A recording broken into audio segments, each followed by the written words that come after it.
Kisah burung hantu yang tua dan belalang.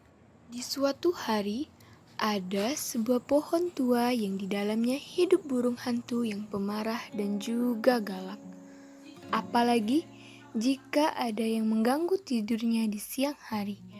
Dan saat malam hari, mereka bangun dengan suara sambil mencari serangga, katak, tikus, dan juga kumbang untuk dimakan.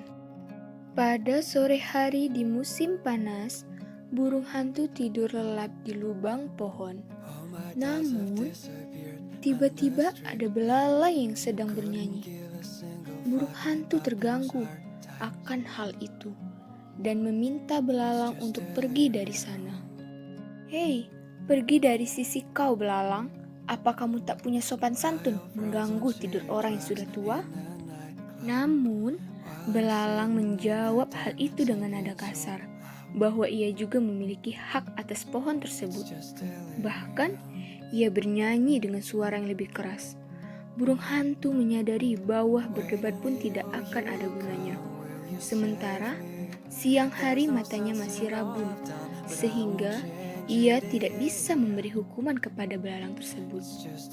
Akhirnya, burung hantu berpikir mengenai cara untuk menghukum sang belalang.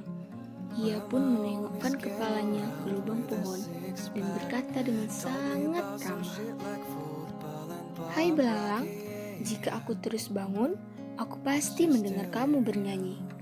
Tahu tidak, aku memiliki anggur di sini. Jika kau mau, kesinilah. Dengan memakan anggur ini, suaramu akan seperti Apollo, karena ini kiriman dari Olympus." Akhirnya, sang belalang terbawa hanyut oleh rayuan dan pujian burung hantu.